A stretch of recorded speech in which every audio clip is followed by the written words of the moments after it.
ठीक है अर्चना, हमारे साथ राम नारायण यादव जी भी हमारे साथ जुड़ चुके हैं। संसदीय मामलों से जुड़ी जानकारी भी हम उनसे लेते हैं। बहुत बहुत आपका स्वागत है सूर्य समाचार पर सर। देखिए, नई संसद भवन से आज वित्त मंत्री ने बजट पेश किया है। पहले तो आपकी प्रतिक्रिया कैसे देखते हैं आप? देखिए जी, ये नई लोकसभा का पहला बजट सेशन है और पहले बजट सेशन में हमारी government of India vote on account लेके आ रही है। वोट ऑन अकाउंट का हमारा प्रोविजन आर्टिकल के 116 में दिया गया है, जबकि एनुअल फाइनेंशियल स्टेटमेंट यानी कि बजट का प्रोविजन 112 में दिया हुआ है। इसके बहुत से रीजंस हैं कि जब इलेक्शन ईयर होती है या कोई एक्सीजेंसी इमरजेंसी हो जाती है और बजट का टाइम होता है, बजट नहीं आ पाता, तो वहाँ पर हम कुछ महीने के लिए पैसे ले लेते हैं पूरी वर्ष के बजाय। और ऐसा शुरू से होता आया हुआ है, 1952 से आज तक बार बार होता आया है, कई बार होता आया है। इसका एक फ़ायदा ये होता है और एक रीज़न ये होता है कि हमारी जो गवर्नमेंट मशीनरी है उसके एड असिस्टेंस से हमारे इलेक्शन कराए जाते हैं। इलेक्शन कमीशन के डिस्पोजल पर गवर्नमेंट ऑफ इंडिया या स्टेट गवर्नमेंट के ऑफिशियल दिए जाते हैं, तो उनके पास समय नहीं होता बजट पूरा तैयार करने के लिए। और मॉडल कोड ऑफ कंडक्ट या कुछ अनाउंसमेंट करनी होती है, उनको भी ध्यान में रखना होता है। इस वजह से वोट ऑन अकाउंट ले लिया जाता है और ये कम से कम 4 महीने के लिए या 6 महीने के लिए एक बार में लिया जाता है। अच्छा, मैं आपको बताऊं कि ऐसी एक्सीजेंसी और ज़रूरत 1952 और 57 में भी गवर्नमेंट ऑफ इंडिया के सामने आई थी जी। और उस टाइम तो ऐसा भी हुआ था कि जब हमारी एक लोकसभा कंटिन्यू कर रही थी और दूसरी लोकसभा इलेक्ट हो गई थी, उस टाइम भी हमें वोट अकाउंट लेना पड़ा और लेम डक सेशन बुलाना पड़ा। मैं आपको दर्शकों के लिए बताना चाहता हूं कि हमारा एक लेम डक सेशन भी होता है, जो उसको बहुत कम लोग जानते हैं। और ऐसा हिंदुस्तान में आज़ाद भारत में 2 बार 52 में और 57 में हुआ है, जब वोट ऑन अकाउंट लेने के लिए दूसरी लोकसभा बनने के बाद पहली लोकसभा कंटिन्यू कर रही थी, तो पहली लोकसभा ने ही वो पास करके दिया था। तो ऐसा प्रोविज़न हमारे कॉन्स्टिट्यूशन में भी दिया हुआ है, प्रेसिडेंट्स भी हैं और ये चीज़ चलती आ रही है। अच्छा राम नारायण जी, प्रधानमंत्री नरेंद्र मोदी का कहना है कि ये जो बजट है ये विकास का बजट है, इससे विकास होगा हर किसी का। आप कैसे देखते हैं? क्या इसमें तमाम चीजों का ध्यान रखा गया है विकास के लिहाज से, अगर हम देखें तो?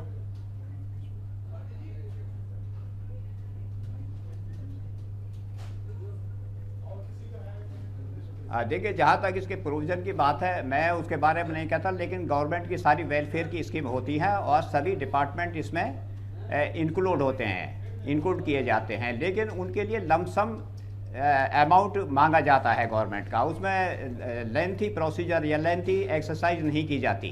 वो जब हमारा नेक्स्ट कुछ महीनों के बाद पूरा बजट आएगा, उसमें पूरी एक्सरसाइज करके पूरे डिपार्टमेंट को लिया जाएगा। अब गवर्नमेंट की जो स्कीम होती हैं, चाहे किसी भी डिपार्टमेंट की हैं, वो वेलफेयर ऑफ पब्लिक के लिए होती हैं और पब्लिक की यूटिलिटी के लिए होती हैं।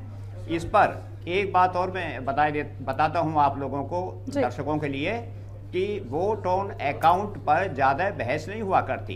ये कभी कभी बगैर बहस के भी पास कर दिए जाते हैं। और जब हालांकि बहस करने का कोई इसमें रुकावट नहीं है, ये रोक नहीं है, लेकिन बहस के बगैर ही इसको पास ज़्यादातर अधिकतर कर दिया जाता है। तो किसी भी डिपार्टमेंट को, चाहे एग्रीकल्चर को या किसी को भी दिए गए हैं, वो वेलफेयर की दृष्टि से ही गवर्नमेंट देती है। कि अब बात रह जाती है कि उसकी इम्प्लीमेंटेशन किस तरह होती है, वो फिर एडमिनिस्ट्रेशन के ऊपर बात रह जाती है कि वो हमारी गुड गवर्नेंस, हमारा शासन, हमारी एग्जीक्यूटिव कैसे एडमिनिस्ट्रेशन के थ्रू गुड गवर्नेंस करा के उसकी अच्छी इम्प्लीमेंटेशन करा के पब्लिक इंटरेस्ट में उस पैसे को खर्च करा सके। ठीक है राम नारायण जी, क्योंकि संसदीय मसलों के जानकार आप हैं और तमाम चीज़ों को बहुत बारीकी से आप देख पाते हैं, और ये अच्छा मौका है हमारे दर्शकों के लिए कि इनकी बारीकियों को हम आपसे समझ सकें। तो सबसे पहले आपसे ये समझना चाहेंगे कि बजट पेश तो होता है, लेकिन उससे पहले इसके पीछे का प्रोसीजर क्या रहता है? कैसे बजट तैयार होता है? क्या चुनौतियाँ इसके पीछे रहती है? इसका किस तरह से जिसका प्रोटोकॉल रहता है उसको फॉलो करना सबसे ज़्यादा ज़रूरी रहता है, तो उसको लेकर क्या क्या प्रक्रियाएँ होती है, ज़रा उस पर थोड़ा सा आप जानकारी हमारे दर्शकों को दें। हाँ, देखिए, ये भी बहुत अच्छी प्रश्न आपने किया पब्लिक की जानकारी के लिए। जी। हमारे फाइनेंस डिपार्टमेंट, क्योंकि फाइनेंस डिपार्टमेंट को फ्यूल ऑफ द इंजन कहा जाता है, जी। वो ही फ्यूल यानी कि फाइनेंस पैदा करके पूरी डिपार्टमेंट्स को देता है।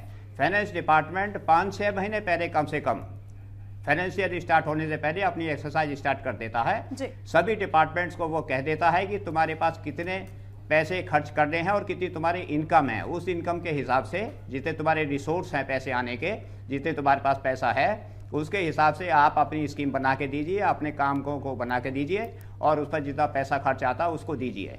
तो उन डिपार्टमेंटों से वो कलेक्ट करते हैं। कलेक्ट करने के बाद में फिर फाइनेंस डिपार्टमेंट उनको एनालाइज करके स्क्रूटनी करके देखता है कि इनके पास इतना रेवेन्यू है जितना एक्सपेंडिचर का काम इन्होंने दिया है। अगर नहीं है तो फिर उसमें उनसे आपस में डिस्कशन करके या उसमें कट लगा के फिर उसको एक ड्राफ्ट अप्रूव करती है। ड्राफ्ट अप्रूव करने के बाद में फिर वो आगे का प्रोसीजर होता है कि एडमिनिस्ट्रेटिव सेक्रेटरी उसको अप्रूव करते हैं, उसके बाद फाइनेंस मिनिस्टर के पास जाता है और फिर कैबिनेट के पास जाता है, तब इसकी अप्रूवल होती है। लेकिन आजकल एक नई और अच्छी एक्सरसाइज स्टार्ट हो गई है। जैसे कि मैं हरियाणा की ही एग्जाम्पल आपको देता हूँ। यहाँ पर इस एक्सरसाइज के अलावा एक पॉलिटिकल एक्सरसाइज स्टार्ट हो गई है कि सभी एमएलए से, मिनिस्टर से मीटिंग्स करके 1, 2, 3 हफ्ते, हमारे मुख्यमंत्री यहाँ पर श्री मनोहर लाल खट्टर ने स्टार्ट की है और स्टेटों में भी शायद शुरू हो गई है कि वो इसको स्क्रूटनी करते हैं, उनको भी अपने मांगते हैं उनके एडवाइस, उनके प्रेस या कुछ या डिमांड्स, उनको भी इंक्लूड करते हैं, जिससे कि अच्छा बजट पब्लिक के हिसाब से, पब्लिक की कठिनाई दूर करने के लिए, उनकी रिक्वायरमेंट्स पूरी करने के लिए क्या क्या अच्छे से अच्छा किया जा सकता है। तो ये एक प्रथा नई अब इस गवर्नमेंट के सामने साथ स्टार्ट हुई है और ये बहुत ही अच्छा कदम है क्योंकि पब्लिक रिप्रेजेंटेटिव जानते हैं कि पब्लिक की रिक्वायरमेंट्स क्या है, उनकी आवश्यकता क्या है, उनकी कठिनाइयाँ क्या हैं और उनके हिसाब से बजट में उस चीज़ को भी शामिल कर लिया जाए जो हमारे एडमिनिस्ट्रेटिव ऑफिसर्स या पब्लिक सर्वेंट अपने हिसाब से एक्सरसाइज करके इंक्लूड करते हैं।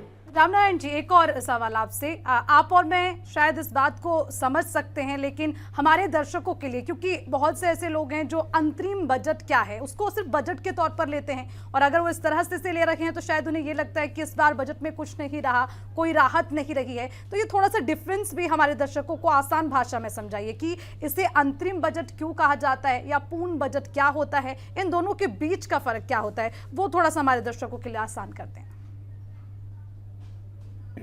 हाँ, देखिए, बजट जो मैंने सबसे पहले किया था, जो बजट होता है वो आर्टिकल, गवर्नमेंट ऑफ इंडिया की बात कर रहा हूँ मैं, आर्टिकल 112 के अंदर एनुअल फाइनेंशियल स्टेटमेंट यानी कि पूरा बजट आता है।